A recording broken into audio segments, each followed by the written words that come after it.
그리스도의 그 할례를 받는 이면적 유대인이 있는데 많은 이제 사람들이 이제 골로새 교회도 좀 그런 사람이 있었던 것 같고 또 많은 지금도 실질적으로 표면적으로 이제 교회는 다니지만은 거듭나지 못한 이와 같은 이제 표면적 그리스도인 그러니까 실제로 성령을 통해서 거듭난 실질적인 이면적 실질적인 마음으로 거듭난 이제 그리스도인 이렇게 또 이제 말할 수 있는데 이와 같은 이제 데이비드는 이와 같은 데이비드를 통해서 과연 이제 어떤 상태에 있고 또 어떠한 상태로 나아가야 될 것인가 또 그리스도의 할례가 무엇이며 그럼 그리스도의 할례를 우리가 어떻게 받는가라는 부분들을 이제 좀 이제 본문에 말씀하고 있는데 그러면 그리스도의 할례가 무엇인가 그런 이제 정의적인 부분을 보게 되지면은 이제 2장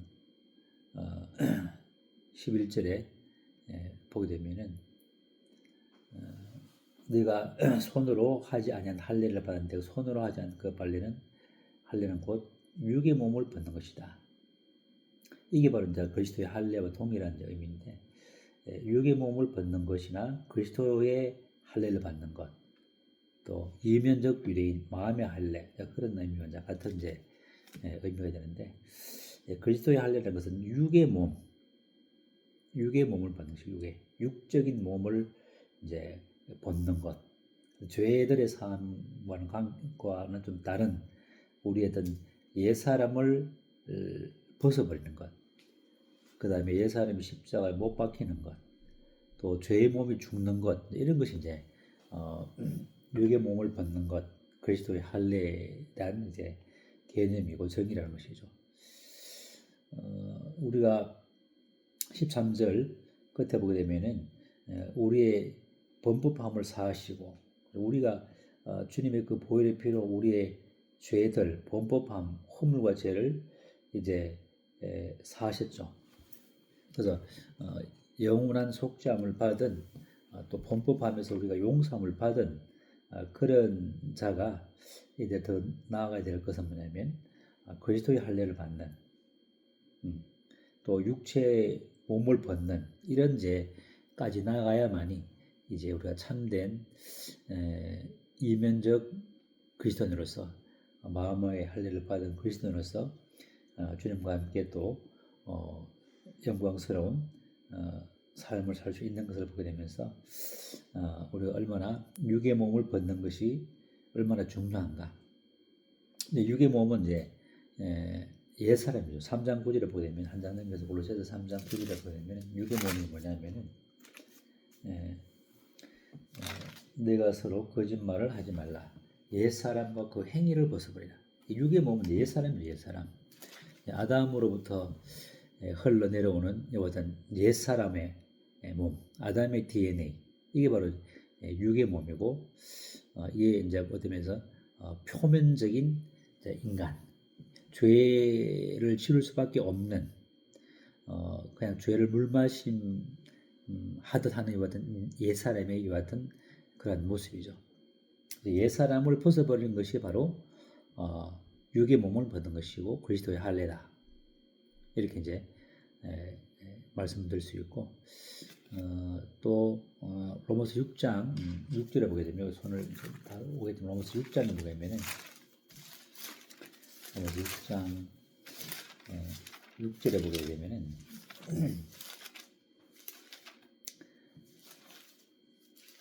여기도 이제 6장 6절에 우리가 알고 있는 바 우리의 옛사람이 그렇죠. 우리의 옛사람이 너희가 알지 못하느냐 우리가 아는 것처럼 우리의 옛사람이 또 우리의 육의 몸이 그죠?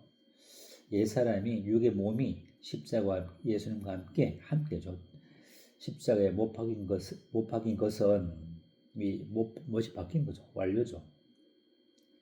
그래서 죄의 몸이 주고 다시는 우리가 죄에게 종노를 하지 않게 하렵니다. 그래서 이 육의 몸은 옛사람이고 또 죄의 몸이죠.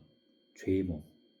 그래서 육의 몸이든 옛 사람이든 죄의 몸이든 같은 이제 몸이죠. 이와 같은 육의 몸, 옛 사람, 죄의 몸이 함께 죽는 것. 이게 이제 이것이 뭐냐면은 벗어버리는 것. 이것이 바로 그리스도의 할례라는 것이죠. 그리스도의 할례. 그래서 우리 죄의 몸은, 옛 사람은, 육의 몸은 죄를 짓고 싶지 않는 그런 마음이 있을지라도 뭐 죄를 안 지을 수 없죠. 그냥 저절로 죄를 지을 수밖에 없는. 그래서 공고함 가운데 또 허물과 죄 가운데 죽었던, 영적으로 죽었던 그런 이제 사람을 육의 몸을 받는, 옛 사람의 것을 받는, 죄의 몸이 죽는 이런 것이 바로 뭐냐면 그리스도와 함께 할례를 받는 것이다.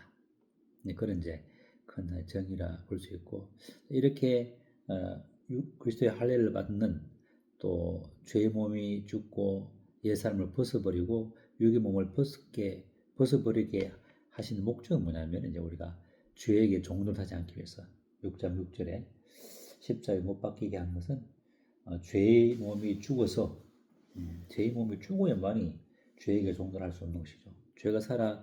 단순히 죄가 살아서는 이 죄성으로 말미암는 죄들의 열매를 맺을 수밖에 없는데, 이와 같은 우리 죄들뿐만 아니라 우리 죄의 종로라 하고 있는 육의 몸을 벗어버리게 하심으로, 못 박으심으로 말미암아 우리로 하여금 그리스도의 할례를 통해서 그리스도의 삶을 살도록 이끌어가는 것이 바로 그리스도의 할례에 대한 그러한 정인 것을 이제 말씀을 하고 있습니다.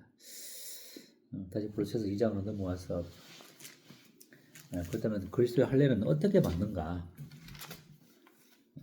어떻게 죄의 몸이 죽고 옛 사람을 벗어버리고 육의 몸을 벗을 수 있는가? 그것은 조금 전에 언급한 것처럼 죽음을 통해서만이, 침례를 통해서, 죽음의 침례를 통해서, 2장 12절에 골로새서 2장 12절에 보게 되면 너희가 침례로 그리스도와 함께 장사되고, 그죠? 우리가 어떤 외적인, 표면적인, 외형적인 물침례가 아니라 마음의 침례죠. 죽음의 침례죠. 주님의 그 죽으심의 침례에 잠기는,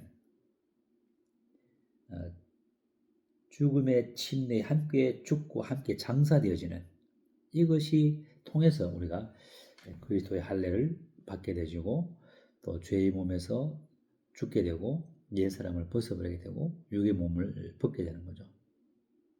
그래서 그리스도의 그 이면적인 침례의, 마음의 침례를 받음으로 말미암아 우리가 함께 죽고 함께 장사되어지는, 이런 이제 죽음을 통해서 우리는 그리스도의 할례에 참여하게 되는 것이죠. 마태복음 26장에 잠깐 한번 가면은, 예배 때 봤지만 마태복음 26장에 예수의 머리에 300데나리온에 되는 향유를 부었는데, 이 향유에 대해서 제자들은 이제 분개하고, 또 무슨 의도가 뭐냐, 이제 나쁜 의도가 있지 않았냐, 이렇게 또 비판하고 또 이제 분개하고 했죠.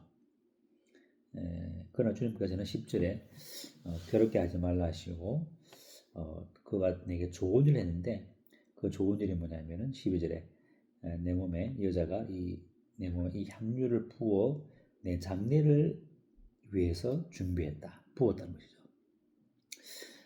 주님의 죽으심과 이 죽으실 것에 대해서 안 사람은 이 당시에는 거의 아무도 없었다고 볼 수 있는데, 마리아만이 주님의 죽으심과 부활을 알고 있었던 유일한 사람인 것을 보게 되어집니다. 제자들도 죽는다 그러니까는 야단 이제 법석을 피우고, 또 이 죽는다 그러니까는 이제 가룟 유다는 죽어버리면은 모든 희망도 사라지기 때문에 이제 끝이구나 하고, 이 가룟 유다는 주님을 원삼십에 팔아버리려고 하는 이와 같은 가운데 있는, 어느 누구도 주님의 죽으심에 대해서 함께 그 마음으로 포기하지 못했던 상황이죠. 그러나 이 마리아만큼은 정말 주님의 죽으심을 말씀을 통해서 그는 알았고, 그렇기 때문에 미리 주님이 죽으실 것과 장례를 마음으로 동참하고 또 외적으로도 동참했죠. 그 향유를 부음으로 장례를 미리 준비하고 그 마음을 알았기 때문에 향유를 부은 거죠. 그래서 죽음에 마음으로 동참한다는 것은 위대한 복이죠. 그 복이 뭐냐면은 13절에 온 천하에 어디든지 복음이 전파되는 곳에서는 이 여자가 행한 일을 기억하게 하라. 주님의 죽음에 동참하는 것은 위대한 복이죠. 주님의 죽으심에 우리가 함께 참여한다는 것은 이와 같이 모든 영광과 함께 하늘에 함께 또 앉히는 하나님의 영광을 함께 받아 누리는 이런 복이 그 죽음의 마음으로 포기해지게 될 때에 누리는 복이라는 것이죠. 그래서 우리는 이 만찬 예배를 통해서 이제 주님의 죽으심을 매주마다 기억하고 기념하는데 이 떡을 먹을 때마다 이 잔을 마실 때마다 주의 죽으심을 오실 때까지 전하는 것이라. 성도들에게 이 만찬을 통해서 그리스도의 죽으심을 만찬을 통해서 매주마다 이렇게 떡을 먹으면서 이 잔을 마시면서 기억하게 하므로 내가 죽었구나. 내가 주님과 함께 침례로 마음으로 침례를 받아 함께 죽었구나. 장사되었구나. 이것을 끊임없이 이렇게 믿음으로 인식하고 믿음으로 누리게 될 때에 우리는 주님의 죽으심에 포개어지게 되고 그 죽으심 속에 함께 연합되어서 그렇다면 죽었다면 부활에도 이제 참여하게 되겠죠. 그래서 이 만찬 예배가 주님의 그 죽으심의 그 깊은 의미를 계속 우리가 인식함으로 말미암아 그 고난에 매주마다 외적으로도 참여하고 내적으로도 참여하는 것이죠. 그래서 그 당시 고린도 성도들은 주의 만찬을 함부로 대함으로 가치없게 좀 하찮게 생각하는 그런 태도로 만찬을 대함으로 말미암아 그 주의 죽으심을 좀 어떻게 평가처라 하는 그러한 태도로 만찬을 대함으로 병든 자가 있었고 또 심지어 죽은 자까지 나오게 되는 그래서 이 만찬 예배는 너무나 참 놀라운 그런 예배죠. 그래서 주님의 죽으심에 함께 기억하는 만찬 예배 또 죽음에 이렇게 고난에 동참하는 믿음 동참하는 자가 받을 축복들은 이제 너무나 놀라운 것이죠. 그래서 이와 같이 침례로 주님의 죽음에 동참할 뿐만 아니라 또 우리는 다시 골로새서 2장으로 넘어와서 2장 14절에 골로새서 2장 14절에 우리를 거스리고 불리하게 하는 법조문 우리를 항상 이제 거스리게 하죠. 율법. 내가 율법을 지키고 싶지만은 율법은 우리에게 의를 줄 수도 없고 의를 행할 수 있는 힘도 안 주는데 그렇기 때문에 우리의 마음을 거스르게 하죠. 우리의 마음을 불편하게 하고 말씀을 뭘 지켰을 때에 그 못 지킨 것에 대한 그러한 이제 정죄 그러므로 우리를 하여금 늘 대적하는 것 우리로 하여금 대적하는 율법이죠. 이런 율법의 법령들에게서 율법과 또 율법 조문들에 대해서 이런 것들을 우리를 거스리고 우리를 불리하게 했죠. 우리를 코너로 몰아서 계속 정죄하고 공고한 상태에 몰아넣는 선을 행할 능력도 주지 않으면서 우리를 불리하게 우리를 하여금 정죄하게 만드는 또 우리 마음에 기쁨을 빼앗아가는 거스리는 이와 같은 법령들을 이제 도말해버렸죠. 완전히. 어떻게? 십자가에 못 박음으로. 우리의 십자가에 못 박으면 우리의 옛사람이 우리의 죄의 몸이 못 박았을 뿐만 아니라 또 오늘 모아서 7장 4절에 보면 그리스도의 몸으로 율법에 대하여 함께 죽임을 당했다. 이렇게 이제 로마 성들이 말하고 있죠. 그래서 율법에 대해서도 거스리고 불리하게 하는 법령들 십자가에 못 박으심으로 또 주님과 함께 율법에 대해서 죽임을 당해 하시고 옛사람과 죄의 몸과 육신의 몸에서 함께 주님과 함께 죽게 하는 이 죽음이라는 것은 너무나 위대한 것이죠.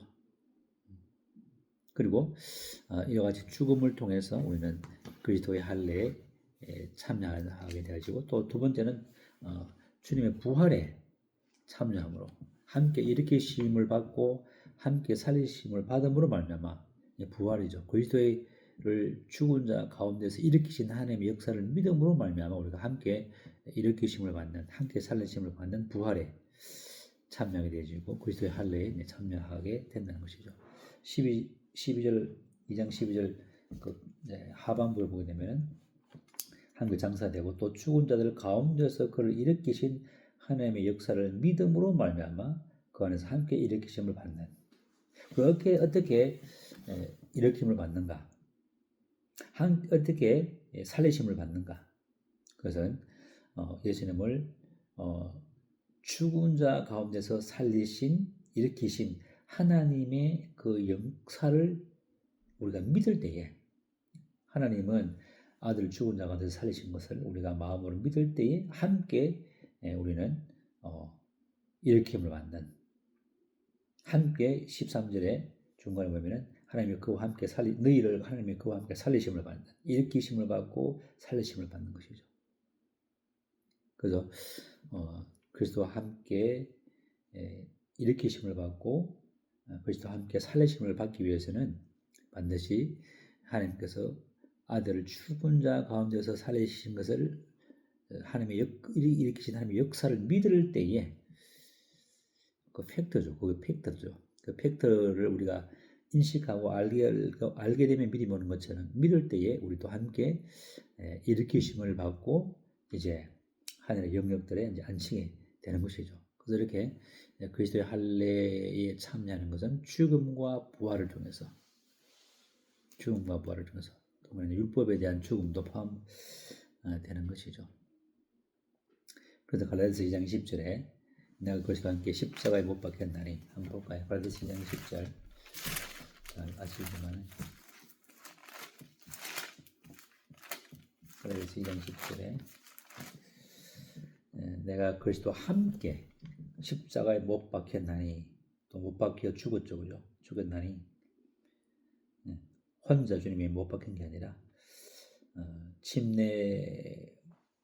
마음의 침례를 받음으로 마음의 할례를 통해서 그리스도 함께 십자가에 못 박혔다. 우리는 그런즉 우리가 내게 사시는 분은 내가 아니요 오직 내 안에 그리스도께서 사시는 것이라. 주님의 생명이, 우리의 생명이신 그리스도께서 내 안에 거하시는 것이죠. 그럼에도 불구하고 우리가 육체 가운데 살고 있죠. 우리 육신 가운데 아직 육신의 몸을 있기 때문에. 그러나 육신 가운데 또 살고 있지만은, 그러나 내가 사는 것은 나를 사랑하사 자기 자신을 버리신 하나님의 아들을 믿는 하나님의 아들의 믿음으로 사는 것이다. 그래서 우리가 죽었고 또 부활했지만 이제 육신 가운데 그러나 살고 있지만, 그러나 나는 주님 안에서 죽은 자로 또 주님 안에서 산 자로 우리는 이제 누릴 수 있는 특권을 가지게 된 거죠. 에베소서 2장 5절 6절 잘 아시는 것 말씀처럼 에베소서 2장 5절 6절에 허물로 죽은 그리스도, 우리를 허물로 죽었죠. 죄와 허물로 죽었고 본질상 진노의 자녀였던 우리를 그리스도와 함께 살리시고, 또 2절에 함께 일으키사 또 그리스도 예수 안에서 함께 하늘에 앉으시니, 은혜로 이렇게 된 거, 은혜로. 이게 뭐냐면은 함께 살리시고 함께 일으키시고 함께 하늘에 앉히시는, 이제 부활의 생명과 함께 더하기 어떤 면에서는 하늘에 안심받은 믿음. 좀 더 하나 더 초한다면은 죽음과 부활과 하늘에 안심받은 이와 같은 이 진리를 통해서 우리는 그리스도의 할례에 진정으로 참여하게 된다는 것이죠. 그래서 이 그리스도의 할례라는 것은 너무나 귀한 것이고, 그리스도의 할례를 통해서만이 우리는 우리의 육의 몸을 벗게 되지고 옛사람을 벗어버릴 수 있게 되지고 죄의 몸에서 벗어나서 다시는 죄에게 종노를 하지 않고 새 생명 가운데 이제 살게 되는 그런 자의 힘을 얻게 되는 거죠. 그래서 오늘은 그리스도의 할례는 무엇인가 바로 육의 몸을 벗는 것이고 옛 사람을 벗어버리는 것이고 주의 몸이 죽는 것을 말하고 이 그리스도의 할례는 죽음과 부활과 하늘의 앉으심을 통해서 이제 그리스도의 할례가 이제 이루어진다는 것을 이제 말씀을 드렸습니다. 그래서 우리가 표면적 할례가 아니라 마음의 할례를 통해서 그 로마서 2장 28절에는 또 사도행전에는 마음과 귀의 할례를 받지 못한 이런 이스라엘 백성들을 책망하는 또 말씀이 나와 있고 로마서 2장에는 표면적 할례와 마음의 할례, 표면적 유대인과 이면적 유대인을 대비하면서 참 우리가 마음의 할례를 받고 또 그리스도의 할례를 통해서 참된 이제 주님의 와 연합된 삶 속에서 또 온전히 그리스도의 삶을 살아내므로 주님의 영광을 나타내는 그런 삶이 되어야 될 것을 보게 되면서 참 그리스도의 할례가 무엇이고 또 어떻게 그리스도의 할례에 참여하는가 하는 것들을 교제 나눴습니다. 이상 말씀 마치고